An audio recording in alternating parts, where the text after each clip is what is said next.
Dewasa Muda CK7 Shalom. Saya percaya hari ini hari yang telah jadikan Tuhan. Oleh karena itu mari kita sama-sama bersuka cita, bersorak-sorai bagi Tuhan. Sebab kita punya Allah yang layak dipuji dan sembah. Yang percaya berikan tepuk tangan sorak-sorai bagi Tuhan. Come on. Yuk tepuk tangan sama-sama di rumah masing-masing. Come on. Hey.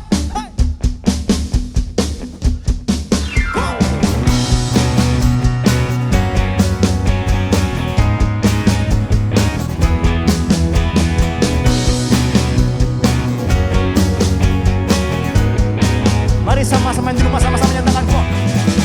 Lay my life down at your feet. You're the only one I need. Turn to you and you are always there. Troubled times I see. Put you first, that's all I need. Humble all I am, all to you. Sama-sama say. One way, Jesus, you're the only one that I could live for. One way, Jesus, you're the only one that I could live for.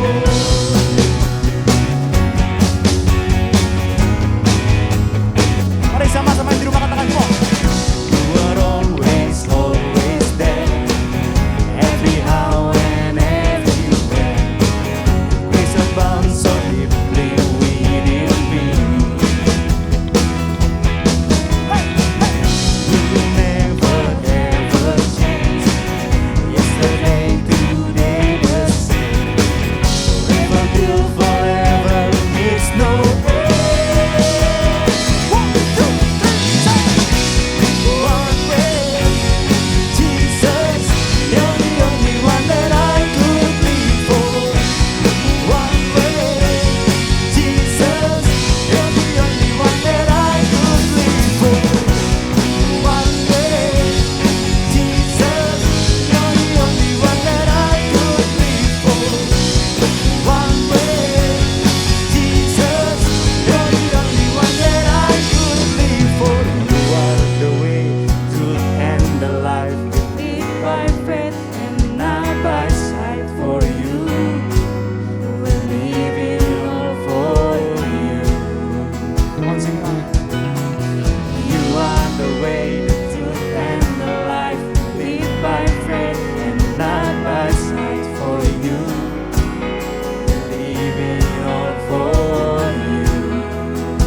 Come on, sama-sama nyatakan, come on.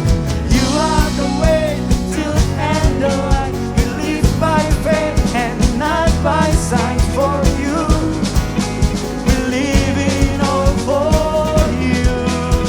You are the way, say. You are the way, the truth, and the life. We live by faith and not by sight. For you, we live it all for you. One way, Jesus, you're the only one that I could live for. One way, Jesus, oh sama-sama dewasa muda bro. One way, Jesus, you're the only one that I could live for. One way, Jesus, you're the only one that I could live for. Berikan tepuk tangan sorak-sorai bagi Tuhan Raja.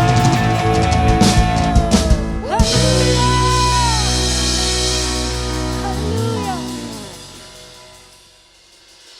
Hanya bersama-Mu ya Tuhan. Kau satu-satunya jalan dalam hidup kami. Kami tenang bersama-Mu Tuhan Yesus. Terima kasih Tuhan. Engkau mendengar kami Tuhan. Seruan hati kami Yesus. Terima kasih.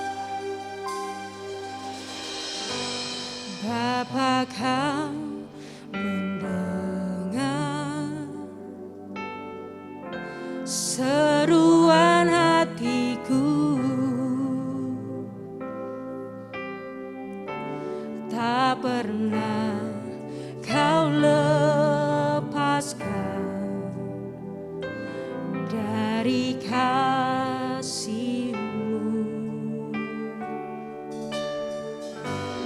Lewat lembah gelap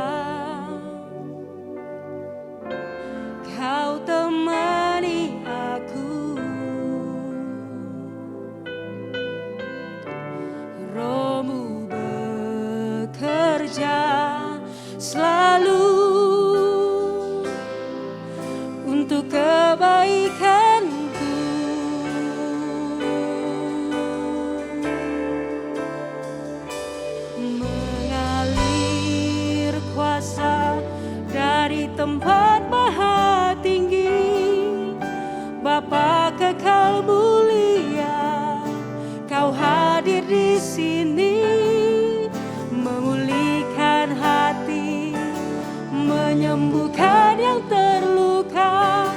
Ku kan tenang bersamamu, Bapa.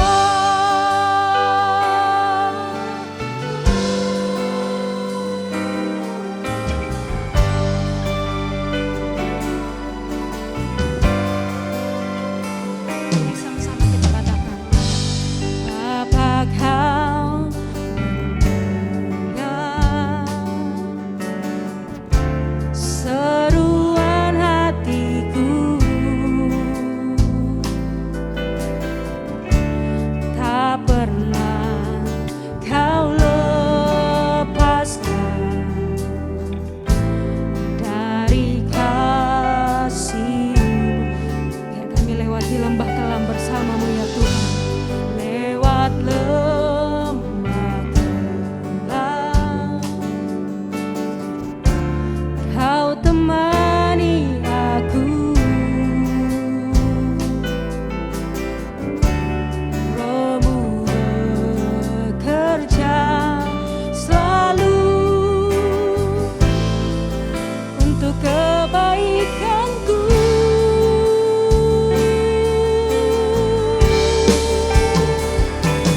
Mengalir kuasa dari tempat maha tinggi, Bapa kekal mulia, Kau hadir di sini, memulihkan hati, menyembuhkan yang terluka. Ku kan tenang bersama-Mu, Bapa.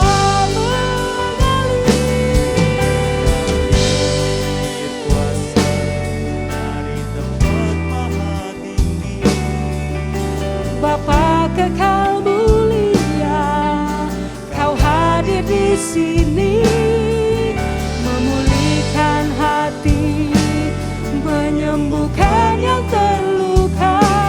Ku kan tenang bersama-Mu, Bapa. Mengalir kuasa dari tempat maha tinggi, Bapa kekal mulia, Kau hadir di sini, memulihkan hati, menyembuhkan yang terluka. Ku kan tenang bersama-Mu,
menikmati Engkau hari ini Tuhan. Kami angkat tangan kami menyembah Engkau Tuhan.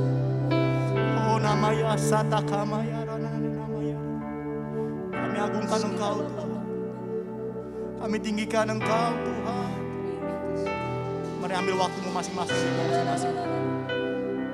Biar kau menikmati Tuhan hari ini di rumahmu masing-masing. Kianana namaya Kianana namaya sataka. Orana namaya sataka. Bersama-sama angkat tanganmu ya pada Tuhan. Ku nyanyi Hosana bagi Rajaku yang duduk di tahta. Aku muliakan dan ku agungkan, Kau layak disembah. Bersama bersepakat angkat tangan menyatakan pada Tuhan. Ku nyanyi Hosana, amin, bagi Rajaku yang duduk di tahta. Amin. Aku muliakan dan ku agungkan, Kau layak disembah. Ku nyanyi Hosana, amin, amin, bagi Rajaku yang duduk di tahta. Aku muliakan dan ku agungkan, Kau layak disembah. Mari bersepakat sama-sama nyatakan pada Tuhan. Ku nyanyi Hosana bagi Rajaku yang duduk di tahta. Aku muliakan dan ku agungkan, Kau layak disembah. Mari bersepakat sama-sama nyatakan. Nyanyi Hosana, ku nyanyi Hosana bagi Rajaku yang duduk di tahta. Kami muliakan Engkau Tuhan. Aku muliakan dan ku hanya Engkau Tuhan layak disembah. Mari berikan tepuk tangan sorak-sorai bagi Tuhan Raja. Katakan Hosana bagi Rajaku yang duduk di tahta. Aku muliakan dan ku agungkan, Kau layak disembah. Mari sekali lagi sama-sama di rumah nyatakan. Nyanyi Hosana, ku nyanyi Hosana bagi Rajaku yang duduk di tahta. Aku muliakan dan ku agungkan, Kau layak disembah. Katakan Kau yang layak Tuhan, Kau layak disembah. Katakan hanya Kau yang layak Tuhan, Kau layak disembah. Berikan tepuk tangan sorak-sorai bagi Tuhan.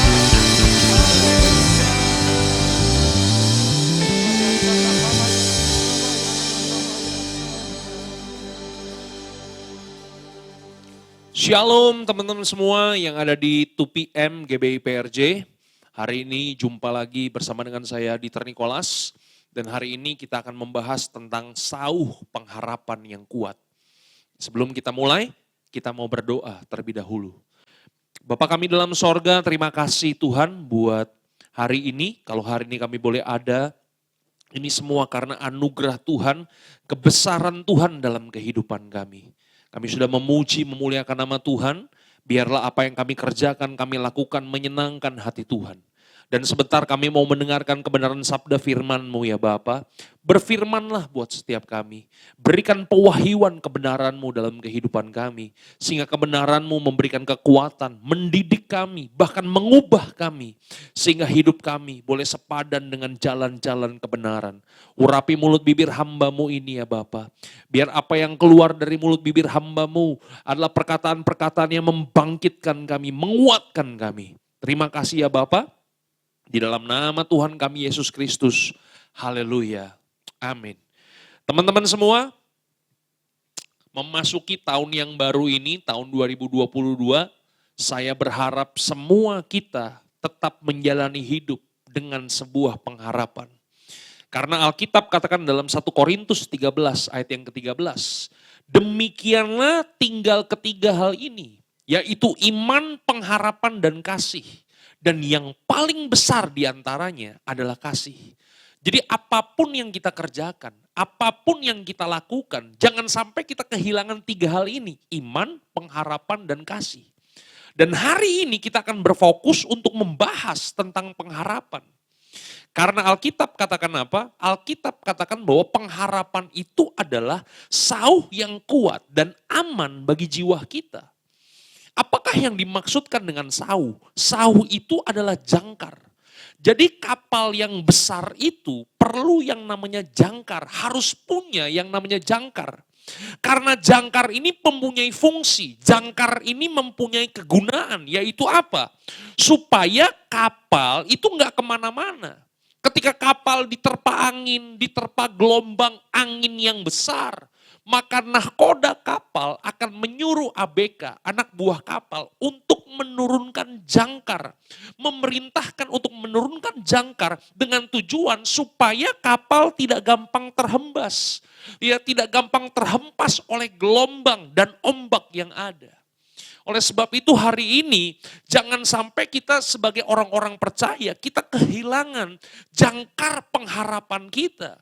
Karena hari-hari ini saya menemukan ada begitu banyak orang yang mulai kehilangan pengharapan. Kehilangan semangat dalam kehidupannya. Ada mimpi-mimpi yang tidak tercapai. Ada begitu banyak kekecewaan-kekecewaan, kerinduan-kerinduan yang gagal dan tidak terlaksana. Dan kadang-kadang itu bisa menekan kehidupan setiap kita. Oleh sebab itu saya percaya bahwa ada dua kekuatan yang menunggangi masa-masa yang sukar ini teman-teman. Yang pertama itu adalah kekuatan daripada kegelapan. Untuk apa? Tentunya untuk menghancurkan kita anak-anak Tuhan. Dia menebarkan ketakutan-ketakutan. Dia menebarkan intimidasi-intimidasi. Dia menebarkan ketidakpastian sehingga membuat anak-anak Tuhan makin frustasi. Targetnya adalah apa? Targetnya supaya setiap kita kehilangan yang terbaik yang daripada Tuhan. Tapi saya percaya juga yang kedua ada kekuatan Tuhan yang menunggangi semuanya ini untuk memurnikan setiap kita, membaharui hati kita dan mempersiapkan kehidupan kita untuk sesuatu yang lebih besar lagi ke depan. Oleh sebab itu hari ini ya, jangan sampai kita kehilangan pengharapan kita di dalam Tuhan. Nah teman-teman semua, sebelum kita masuk lebih dalam lagi ada beberapa prinsip yang saya ingin bagikan. Bahwa begini teman-teman, bahwa iblis itu tidak bisa mengambil apapun dari kehidupan kita. Jadi apapun yang Tuhan sudah siapkan dalam kehidupan kita, itu iblis nggak bisa ambil. Ya, saya berpikir begini, kalau iblis bisa mengambil yang terbaik yang Tuhan sudah siapkan dalam kehidupan kita, berarti iblis hebat banget dong. Ya, saya meyakini bahwa iblis tidak bisa merampas apapun yang Tuhan sediakan buat kehidupan orang percaya. Tapi ini yang terjadi. Yang terjadi adalah iblis kemudian menarik perhatian kita. Iblis menipu kita, iblis mengintimidasi kita. Kemudian kita kehilangan yang terbaik yang daripada Tuhan. Akhirnya kita tidak bisa mengalami, kita tidak bisa menikmati, dan tidak bisa meraih apa yang Tuhan janjikan dalam kehidupan setiap kita. Lewat situasi apapun yang kita hadapi, apapun yang hari ini, masalah yang kita hadapi, percayalah iblis tidak bisa mengambil apa yang Tuhan sediakan. Percayalah begini teman-teman, semua kemenangan, semua berkat, jalan keluar, damai sejahtera, sukacita, iblis tidak bisa mengambilnya dari dalam kehidupan kita. Ya, oleh sebab itu hari ini yang kedua, jangan sampai juga kita salah meletakkan pengharapan kita. Kenapa ada begitu banyak orang tidak bisa meraih janji Tuhan, tidak bisa mengalami apa yang Tuhan janjikan dalam kehidupan setiap kita? Jangan-jangan kita salah meletakkan pengharapan kita. Ya, banyak orang berkata begini kepada saya berharap tahun depan kondisinya akan lebih baik. Ya, pertanyaannya adalah begini, kalau tahun depan kondisinya nggak lebih baik, apakah kita kehilangan pengharapan? Seharusnya enggak dong. Apapun situasi dan kondisinya yang terjadi di tahun depan, mau baik, mau lebih buruk, nggak akan menghilangkan pengharapan kita. Kenapa? Karena kita tidak pernah meletakkan pengharapan kita kepada situasi dan kondisi. Kita harus belajar meletakkan pengharapan kita di dalam Tuhan. Kenapa? Karena di dalam Tuhanlah ada masa depan kita. Masa depan kita terletak pada Tuhan yang ada dalam kehidupan setiap kita. Oleh sebab itu sebenarnya masa depan kita tidak ada di luar kita. Masa depan kita sebagai orang percaya itu ada di dalam kita. Sama seperti jeruk, teman-teman. Di manakah letak masa depan dari jeruk ini? Masa depan dari jeruk ini tidak ada di luar jeruk.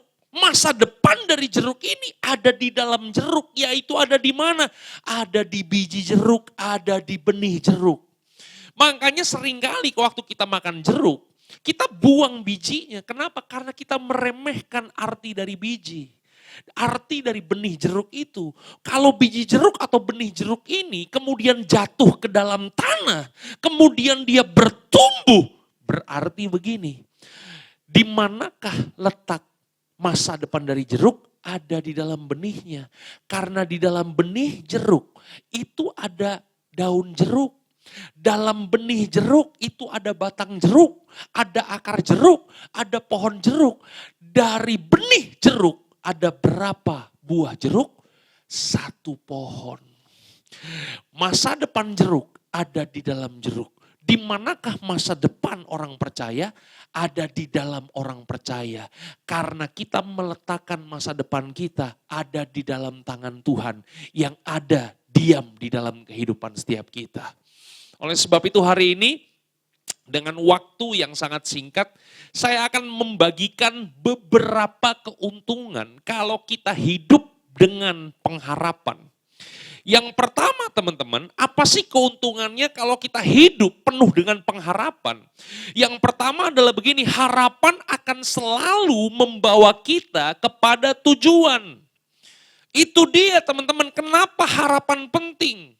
Karena pengharapan kita akan membawa kita kepada tujuan.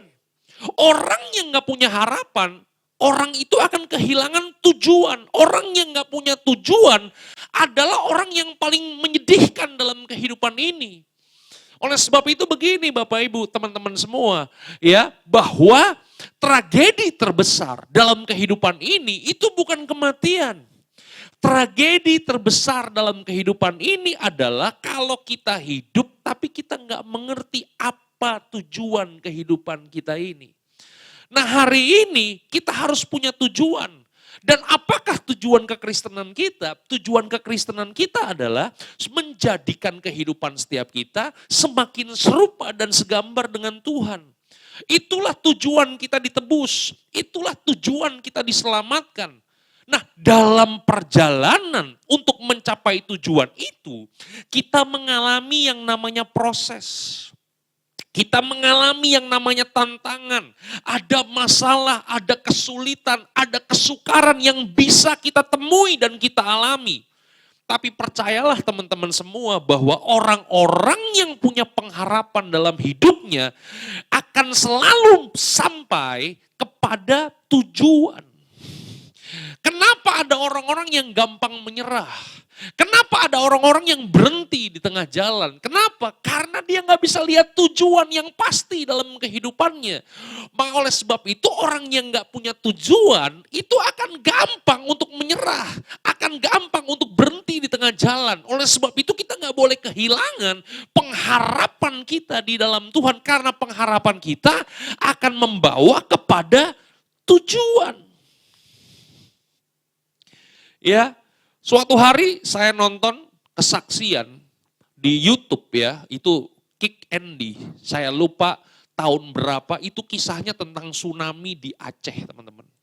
Jadi ini ada seorang laki-laki, dia kesaksian di Kick Andy. Ya, jadi waktu Aceh ya itu kena tsunami teman-teman. Ya, maka apa yang terjadi? Orang ini kemudian terbawa oleh air laut sampai di tengah-tengah. Dan kemudian dia terhuyung-huyung. Ya, selama 10 hari di tengah-tengah laut dengan sebatang kayu. Selama 10 hari dia nggak bisa makan, dia nggak bisa minum. Dia terhuyung-huyung di tengah-tengah laut. Nggak ada orang yang menolong dia, dia udah teriak sampai lemes. Hari ke-9 sebenarnya orang ini udah mau menyerah. Dia mau melepaskan pegangannya itu dan membiarkan dirinya tenggelam. Karena apa? Dia udah gak kuat lagi, dia udah gak sanggup lagi. Tapi yang luar biasa, waktu dia ingin memutuskan untuk melepaskan pegangannya pada batang kayu. Kemudian dia merasa ada sesuatu di belakang celananya. Waktu dia ambil, ternyata itu adalah dompet. Waktu dia buka dompetnya, di dalam dompetnya itu ada foto istri dan anaknya. Kemudian apa yang terjadi waktu dia melihat foto istri dan anaknya, disitulah pengharapannya muncul kembali.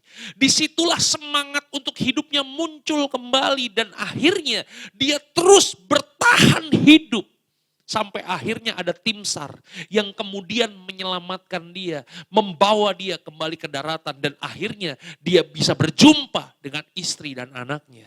Saya percaya bahwa begini teman-teman, siapa yang kita lihat dalam kehidupan ini, kalau kita mengerti siapa tujuan kita, apa tujuan kita, apa keberadaan kita, untuk apa kita ada di dunia ini, dan kita tidak kehilangan pengharapan kita, maka kita akan menjadi orang-orang yang kuat, gak gampang dikalahkan oleh apapun juga.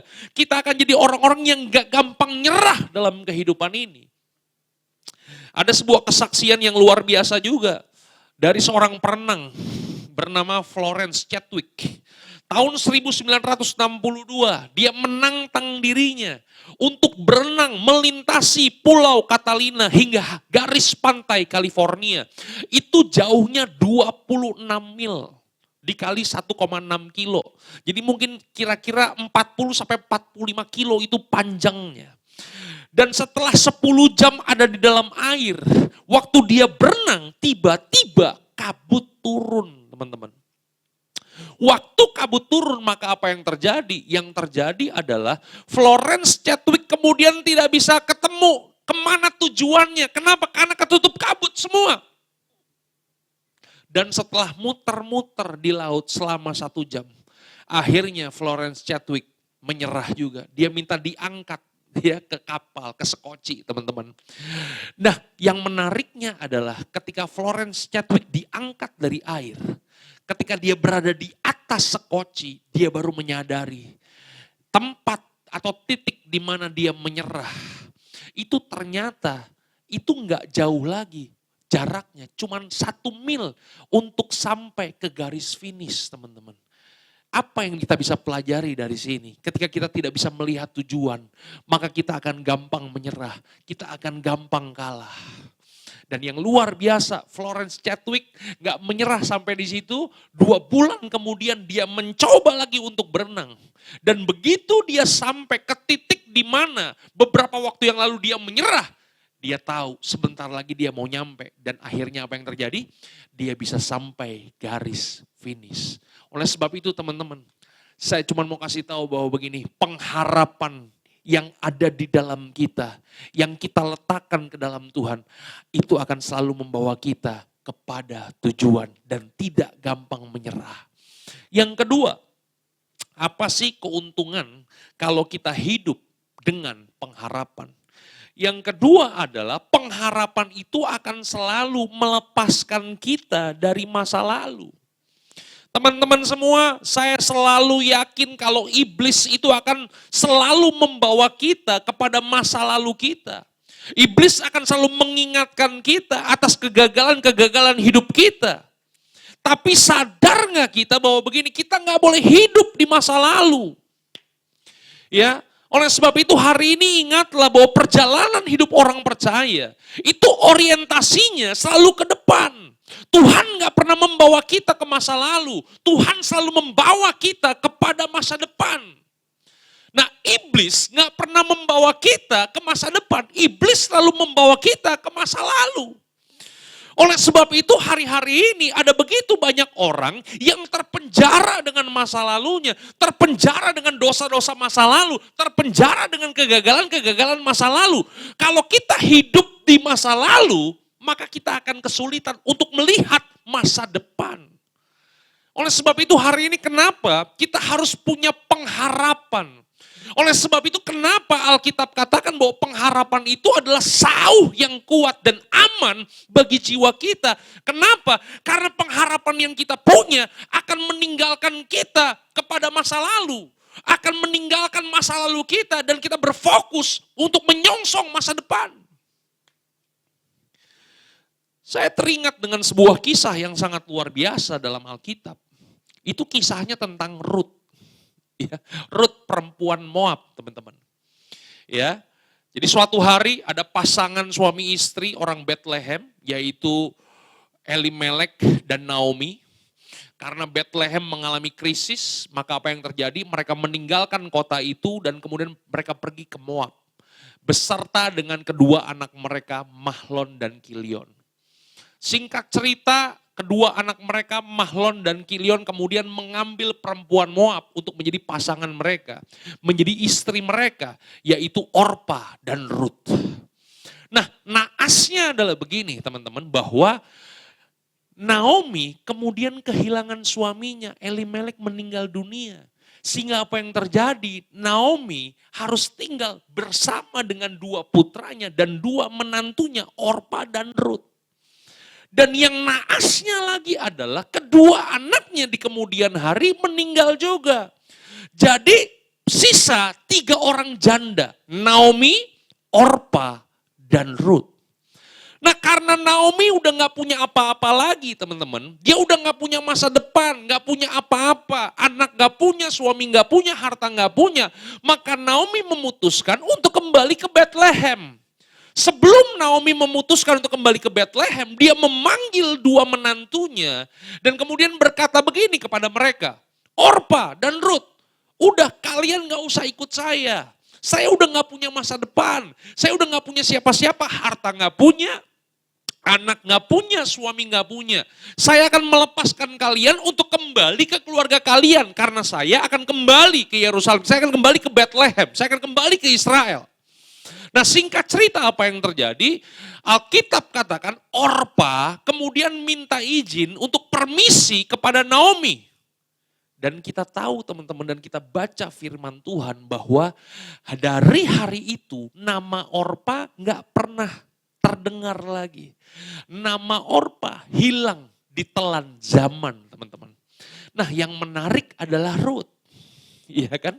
Secara kasat mata Rut tidak melihat masa depan dalam diri Naomi. Suami gak ada, anak-anak gak punya, harta gak punya. Tapi yang luar biasa dari statement Rut, kalau teman-teman baca nanti dalam Rut 1 ayat yang ke-16. Dari statement Rut saya mengerti di mana Rut meletakkan pengharapannya.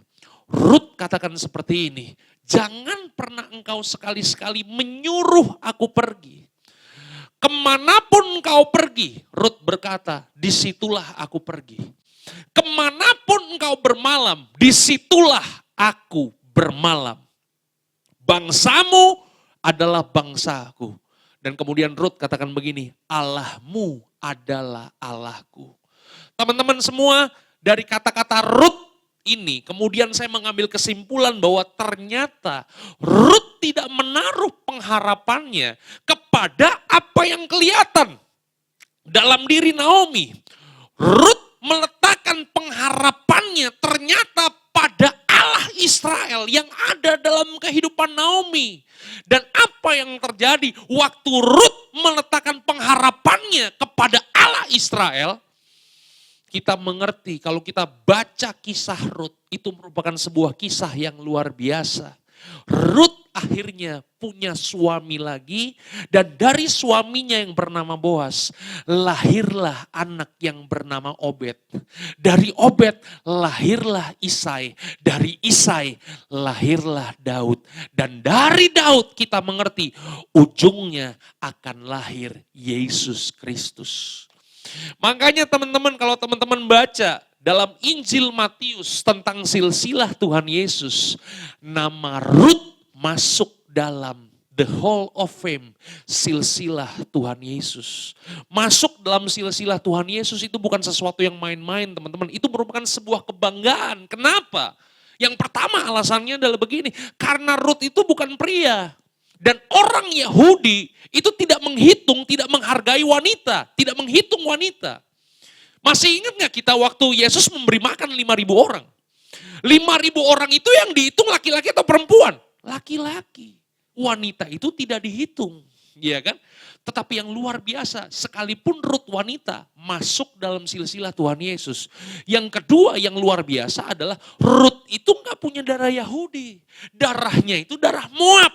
Tapi dia bisa masuk dalam silsilah Tuhan Yesus. Oleh sebab itu hari ini teman-teman, saya pelajari bahwa ketika kita meletakkan pengharapan kita dengan benar, maka pengharapan kita itu akan melepaskan kita dari belenggu masa lalu. Sama seperti Ruth, masa lalunya diletakkan di belakang, penderitaannya, duka citanya, semuanya ada di belakang.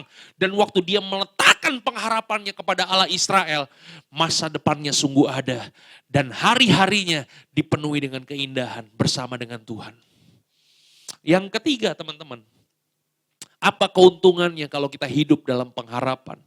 Yang ketiga adalah pengharapan ini akan selalu memberikan kemampuan dan kekuatan kepada kita untuk menghadapi tantangan-tantangan dalam kehidupan. Saya menemukan ada begitu banyak orang yang kehilangan segalanya. Kehilangan hartanya, kehilangan orang tuanya, kehilangan anaknya. Mereka boleh kehilangan semuanya. Tetapi ketika mereka masih memiliki harapan, mereka tidak kehilangan harapan, maka orang-orang yang kehilangan semuanya ini tetap bisa bangkit lagi, bersemangat lagi, berkarya lagi, lakukan sesuatu lagi teman-teman. Oleh sebab itu hari ini saran saya, kita boleh kehilangan semua mimpi-mimpi kita, kita kehilangan ambisi-ambisi kita, tapi selama kita masih punya pengharapan, pengharapan inilah yang membuat setiap pagi kita bangun lagi, kita kerja lagi, kita berkarya lagi. Kenapa? Karena kita masih punya pengharapan dan pengharapan itu memberikan kemampuan kepada kita untuk mengatasi tantangan-tantangan kehidupan. Teman-teman, saya teringat ada sebuah kisah yang sangat luar biasa. Seorang pendeta Amerika yang bernama John Wimber. Dia disebut sebagai Rasul Api karena sepak terjangnya dalam pelayanan. Dia berasal dari gereja Vineyard Church. Ya, dalam pelayanannya dia melakukan banyak mujizat demi mujizat, teman-teman. Dia melakukan mujizat itu nggak perlu tumpang tangan orang. Sementara dia lagi khotbah. Orang buta bisa melek, orang lumpuh bisa berjalan. Di gerejanya itu ada backdrop wajah Tuhan Yesus, teman-teman. Suatu hari dia lagi khotbah. Dari backdropnya itu wajah Tuhan Yesus bisa mengeluarkan air mata.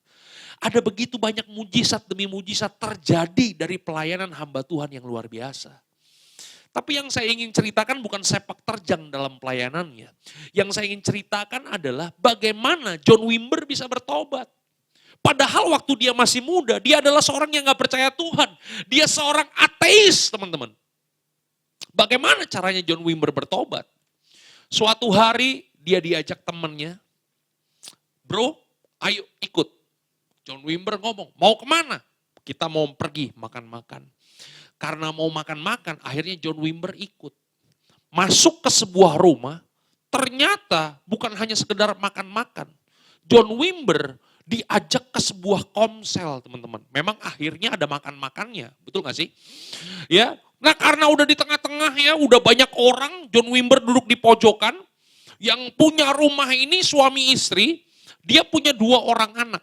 Anak yang pertama wanita itu sedang kuliah, belum pulang. Anak yang kedua ini duduk di kursi roda karena cacat, teman-teman. Ya.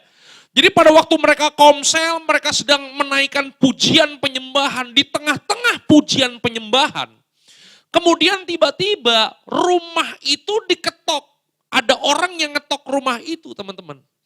Waktu dibuka sama yang punya rumah, suaminya ini, ternyata yang ketok itu adalah polisi yang kemudian ingin memastikan bahwa wanita yang diperkosa, dibunuh dan mayatnya dibuang ke jalan, itu adalah anak mereka. Waktu yang punya rumah memastikan bahwa wanita itu adalah anak mereka yang telah diperkosa, dibunuh dan dibuang ke jalan, istrinya itu kemudian langsung pingsan, teman-teman. Semaput, ya kan. Itu suasananya langsung gak enak, langsung tenang semua. Mereka pada nangis, kenapa? Mereka kaget dengar berita itu. John Wimber duduk di pojokan, dia gak tahu dia harus bikin apa. Tapi yang luar biasa adalah begini, suaminya kemudian samperin istrinya yang lagi pingsan. Dibangunin istrinya, kemudian dibantu tangannya untuk dilipat seperti berdoa. Dan kemudian suaminya menaikkan sebuah doa yang sederhana. Suaminya berdoa begini, Tuhan, kami gak tahu hari ini apa rencana Tuhan buat kehidupan keluarga kami. Hari ini kami berduka cita, kami sakit Tuhan, mata kami gelap, kami gak bisa lihat masa depan. Tapi hari ini Tuhan, ajar kami supaya kami tetap mempercayakan hidup kami ke dalam tangan pengasihan-Mu. Wah, waktu John Wimber lihat respon dari suaminya. Sekalipun suaminya mengalami kesedihan yang luar biasa karena anaknya meninggal, tapi tetap meletakkan pengharapannya di dalam tangan Tuhan. John Wimber berpikir begini, kalau pengikutnya saja, kalau murid-muridnya saja model kayak begini, dia percaya kalau Yesus yang mereka sembah adalah Tuhan yang sejati.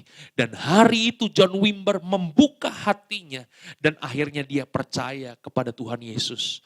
Hari ini teman-teman saya berdoa, semoga pengharapan yang kita punya, yang kita letakkan ke dalam tangan pengasihan Tuhan, bukan hanya sekedar memberkati kehidupan kita, tapi juga jadi berkat buat orang-orang di sekitar kita, buat pasangan kita, buat teman-teman kita, buat orang di kantor kita, di sekolah kita, di kampus kita, dimanapun kita ada. Kalau kita punya pengharapan, biarlah pengharapan itu akan jadi berkat juga buat orang lain. Kenapa? Karena saudara bisa melewati semua tantangan dalam kehidupan. Jadi saudara juga bisa memberikan kekuatan kepada orang yang kehilangan semangat dan pengharapan. Oleh sebab itu hari ini, hiduplah dengan pengharapan. Karena pengharapan adalah sauh yang kuat dan aman bagi jiwa kita. Tuhan Yesus memberkati. God bless you. Mari kita berdoa. Bapa kami dalam sorga, terima kasih Tuhan buat hari ini. Kalau hari ini kami boleh dengar firman Tuhan, biarlah pengharapan dalam kehidupan kami ini membawa kami kepada masa depan. Pengharapan yang kami punya melepaskan hidup kami dari masa lalu kami. Dan pengharapan yang kami punya memberikan kemampuan kepada kami untuk menghadapi, menerobosi setiap tantangan-tantangan yang terjadi dalam kehidupan kami. Sehingga kami boleh muncul sebagai pemenang dalam kehidupan ini ya Bapa. Ajar kami untuk kami meletakkan pengharapan kami bukan kepada situasi dan kondisi. Tapi kami letakkan pengharapan kami kepada Engkau ya Bapa. Karena di dalam Engkau masa depan kami ada dan pengharapan kami tidak akan pernah hilang. Di dalam nama Tuhan kami Yesus Kristus. Haleluya. Amin. Tuhan Yesus memberkati. God bless you. Shalom, komunitas Dewasa Muda CK7 yang dikasih Tuhan. Terima kasih telah mengikuti ibadah Dewasa Muda dari awal hingga dengan selesai. Kami juga ingin mengucapkan terima kasih kepada pembicara yang sudah menyampaikan firman Tuhan yang sungguh menguatkan dan memberkati. Waktunya untuk pengumuman. Kami ingin menginformasikan bahwa di CK7 khususnya kami memiliki kul-kul untuk dewasa muda, untuk yang professionals dan juga yang couples. Untuk info lebih lanjut bisa hubungi at 2pm_GBIPRJ dan at @uturn_GBIHCR di Instagram. Perlu saya highlight juga bahwa di GBI PRJ ada kul khusus untuk keluarga muda yang baru memiliki bayi-bayi yang lucu dan menggemaskan.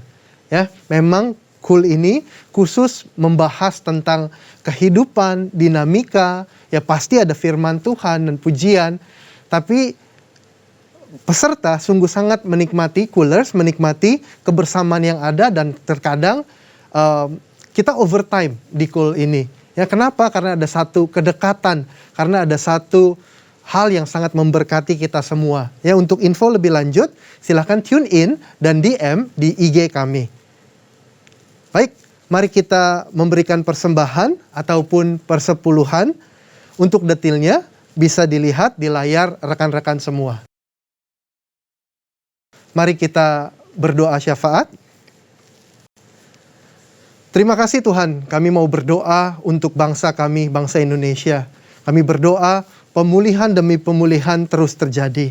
Kami berdoa ada shalom, ada berkat Tuhan yang memberkati negara kami ya Bapa. Kami berdoa untuk Presiden dan Wakil Presiden dan segenap jajaran kepemimpinan Tuhan, supaya mereka bisa membuat keputusan dengan takut akan Tuhan dan memikirkan akan bangsa ini ya Bapa.